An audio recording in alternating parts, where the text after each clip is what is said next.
नमस्कार दोस्तों, आइए जानते हैं मध्य प्रदेश की टॉप 25 बड़ी खबरें। बताइए आप यह वीडियो किस जिले से देख रहे हैं ताकि आपके जिले की खबरें हम सबसे पहले दिखा सकें।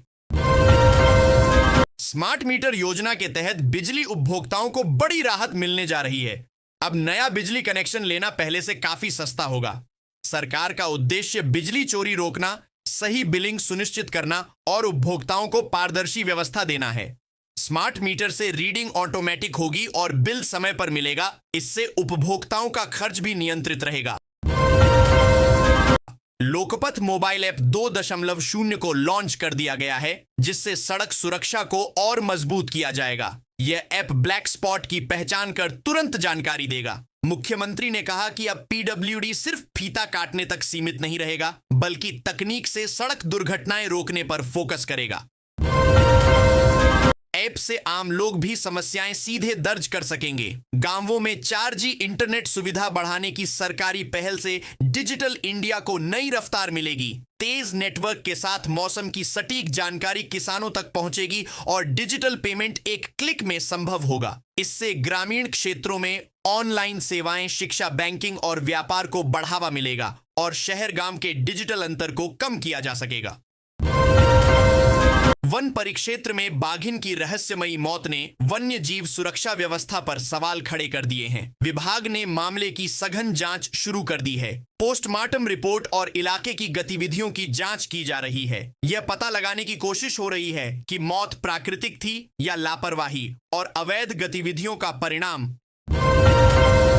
मंदिरों में कथा से आने वाले दान को लेकर उठ रहे सवालों पर बागेश्वर महाराज ने स्थिति स्पष्ट की। उन्होंने कहा कि कथा से प्राप्त धन का उपयोग समाज सेवा, गौ सेवा, शिक्षा और जरूरतमंदों की मदद में किया जाता है। उनका कहना है कि धार्मिक आयोजनों का उद्देश्य केवल आस्था नहीं, बल्कि सामाजिक कल्याण भी है। अनार और आलू किसानों के लिए अच्छी खबर सामने आई है। भारत और रूस के बीच नई कृषि व्यापार साझेदारी शुरू होने से किसानों को अंतरराष्ट्रीय बाजार मिलेगा। निर्यात बढ़ने से फसलों के बेहतर दाम मिलने की उम्मीद है। सरकार का मानना है कि इससे किसानों की आय बढ़ेगी और कृषि क्षेत्र को नई मजबूती मिलेगी। इंदौर त्रासदी के बाद पीएचई विभाग सवालों के घेरे में आ गया है। जानकारी सामने आई कि 155 प्रयोगशालाओं में केवल 3 नियमित केमिस्ट कार्यरत हैं और चीफ केमिस्ट का पद लंबे समय से खाली है। इस लापरवाही ने जल गुणवत्ता जांच पर गंभीर सवाल खड़े कर दिए हैं और जिम्मेदार अधिकारियों पर कार्रवाई की मांग तेज हो गई है। स्लॉटर हाउस गोवंश मामले में भोपाल नगर निगम की भूमिका पर सवाल उठे हैं। कानूनगो ने कहा कि अब यह तय होना चाहिए कि किस अधिकारी पर मुकदमा दर्ज होगा। मामले में जिम्मेदारी तय न होने से नाराजगी बढ़ रही है। प्रशासन से मांग की जा रही है कि दोषी अफसरों पर सख्त कानूनी कार्रवाई हो। महाकाल वन क्षेत्र में पहली बार अंतर्राष्ट्रीय स्तर का भव्य महाकाल महोत्सव आयोजित किया जा रहा है। इस आयोजन में धार्मिक, सांस्कृतिक और आध्यात्मिक कार्यक्रम होंगे। देश विदेश से श्रद्धालु और कलाकार शामिल होंगे। प्रशासन का दावा है कि इससे उज्जैन की सांस्कृतिक पहचान को वैश्विक मंच मिलेगा और पर्यटन को बढ़ावा मिलेगा।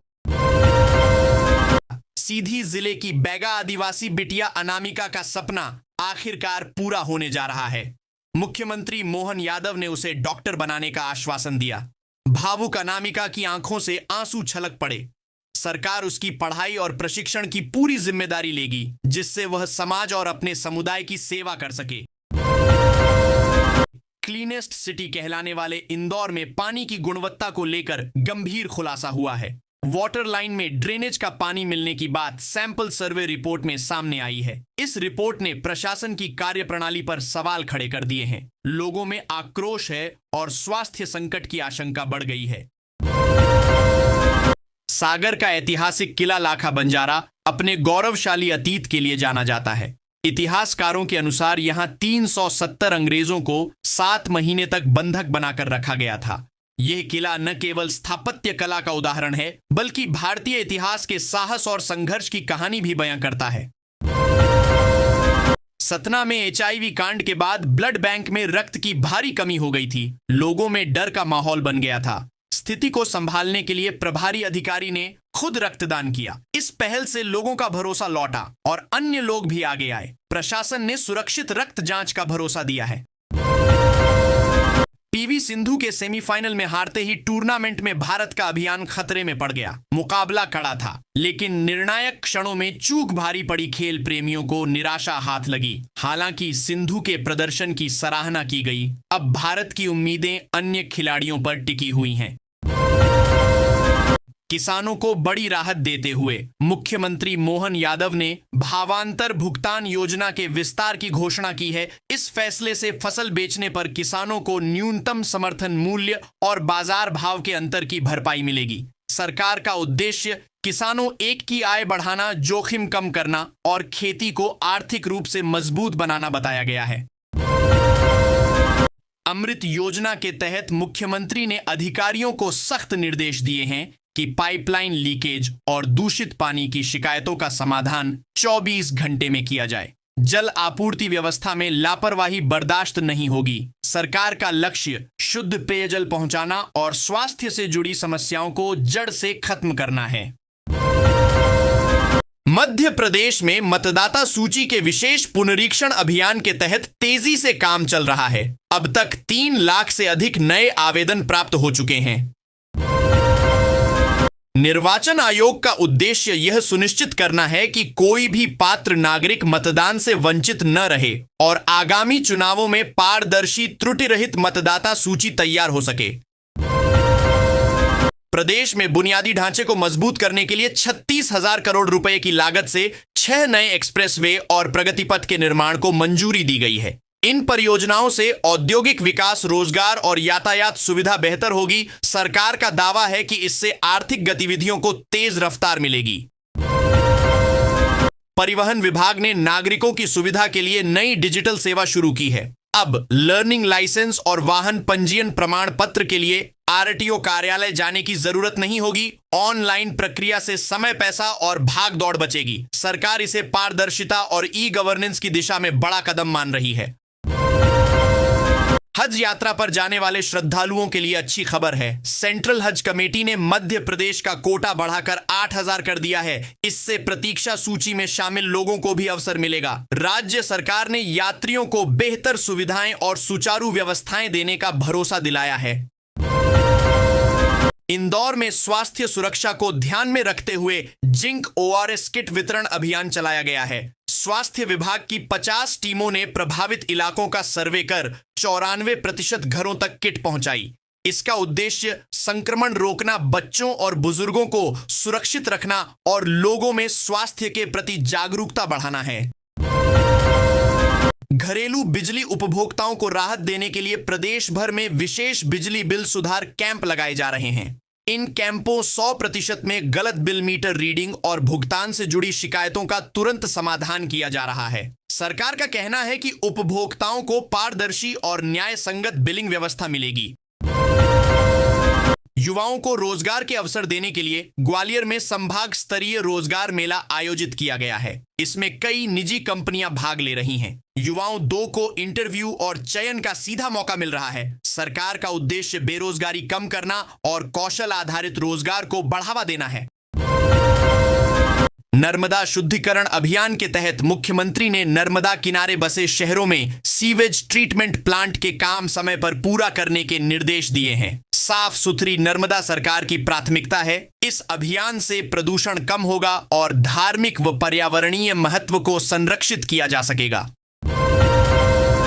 खेलों इंडिया के आगामी आयोजनों को ध्यान में रखते हुए प्रदेश के कई शहरों में खेल बुनियादी ढांचे को विकसित किया जा रहा है। स्टेडियम, प्रशिक्षण केंद्र और सुविधाओं का उन्नयन किया जा रहा है। सरकार का मानना है कि इससे प्रतिभाशाली खिलाड़ियों को मंच मिलेगा और खेल संस्कृति को बढ़ावा मिलेगा।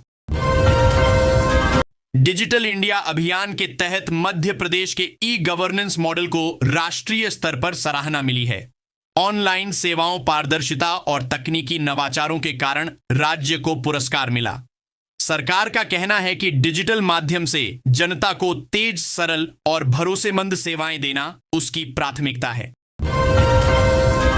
प्रदेश में आयुष्मान भारत योजना के अंतर्गत छूटे हुए पात्र हितग्राहियों के आयुष्मान कार्ड बनाने के लिए विशेष पखवाड़ा शुरू किया गया है। इसका उद्देश्य गरीब और जरूरतमंद परिवारों को मुफ्त इलाज की सुविधा देना है। स्वास्थ्य विभाग घर घर जाकर पात्र लोगों को योजना से जोड़ रहा है। स्मार्ट सिटी परियोजना के तहत इंदौर और भोपाल में इंटेलिजेंट ट्रैफिक मैनेजमेंट सिस्टम का सफल ट्रायल किया गया है। इस तकनीक से ट्रैफिक नियंत्रण बेहतर होगा, जाम कम लगेगा और दुर्घटनाओं में कमी आएगी। सरकार का कहना है कि स्मार्ट तकनीक से शहरों को अधिक सुरक्षित बनाया जाएगा।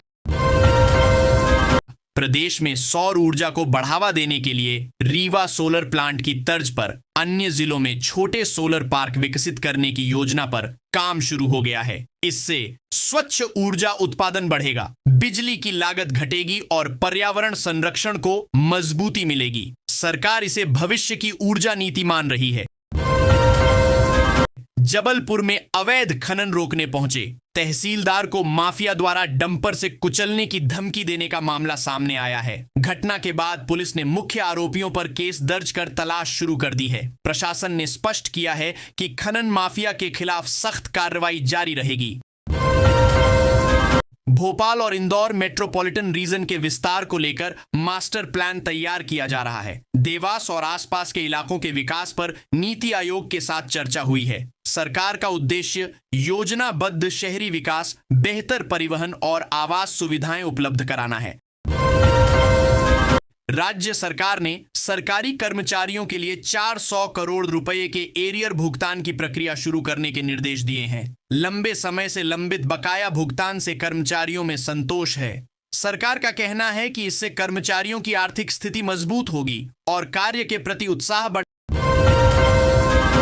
प्रदेश में कड़ाके की ठंड के बीच आज कई जिलों में दिन में तेज धूप निकलने से लोगों को राहत मिली है। हालांकि सुबह और रात में सर्दी का असर बना हुआ है। मौसम विभाग के अनुसार अगले कुछ दिनों तक तापमान में हल्का उतार चढ़ाव देखने को मिल सकता है। शहडोल का कल्याणपुर आज प्रदेश में सबसे ठंडा स्थान रहा, जहां न्यूनतम तापमान 4.8 डिग्री सेल्सियस दर्ज किया गया। ठंड के कारण जनजीवन प्रभावित है। प्रशासन ने लोगों को अलाव जलाने और सावधानी बरतने की सलाह दी है। खासकर बच्चों और बुजुर्गों के लिए ग्वालियर और चंबल संभाग में सुबह घना कोहरा छाया रहा, जिससे दृश्यता काफी कम हो गई। इसका असर सड़क और रेल यातायात पर पड़ा। प्रशासन ने वाहन चालकों को सावधानी बरतने की सलाह दी है। मौसम विभाग के अनुसार कोहरे की स्थिति कुछ दिनों तक बनी रह सकती है। राजधानी भोपाल में विकास कार्यों और वीआईपी मूवमेंट के चलते कई प्रमुख मार्गों पर ट्रैफिक डाइवर्ट किया गया है। पुलिस ने वैकल्पिक रास्तों की व्यवस्था की है। लोगों से अपील की गई है कि वे यात्रा से पहले ट्रैफिक अपडेट देख लें, ताकि जाम और असुविधा से बचा जा सके। उज्जैन में महाकाल लोक के दूसरे चरण के विकास कार्यों की समीक्षा के लिए आज अहम बैठक आयोजित की गई है। अधिकारियों को कार्य की गुणवत्ता और समय सीमा पर विशेष ध्यान देने के निर्देश दिए गए हैं। सरकार का उद्देश्य श्रद्धालुओं को बेहतर सुविधाएं देना और धार्मिक पर्यटन को बढ़ावा देना है।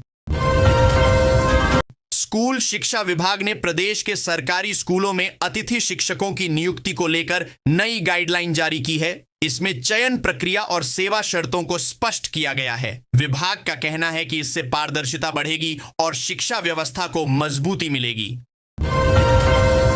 मध्य प्रदेश पर्यटन बोर्ड ने खजुराहो और ओरछा में नए हेरिटेज वॉक रूट लॉन्च किए हैं। इन रूट से पर्यटक ऐतिहासिक धरोहरों को करीब से जान सकेंगे। सरकार का मानना है कि इससे पर्यटन को बढ़ावा मिलेगा और स्थानीय लोगों के लिए रोजगार के नए अवसर पैदा होंगे। भोपाल के हुजूर इलाके में सरकारी जमीन पर किए गए अवैध कब्जों को प्रशासन ने बुलडोजर चलाकर हटाया है। कार्रवाई के दौरान सुरक्षा के कड़े इंतजाम किए गए थे। प्रशासन का कहना है कि सरकारी संपत्ति पर अतिक्रमण किसी भी स्थिति में बर्दाश्त नहीं किया जाएगा। जबलपुर हाईकोर्ट ने प्रोबेशन पीरियड से जुड़े एक मामले में कर्मचारियों के पक्ष में महत्वपूर्ण व्याख्या दी है। इस फैसले से कई कर्मचारियों को राहत मिलने की उम्मीद है। कानूनी विशेषज्ञों का मानना है कि यह निर्णय भविष्य में सेवा संबंधी मामलों में मिसाल बनेगा।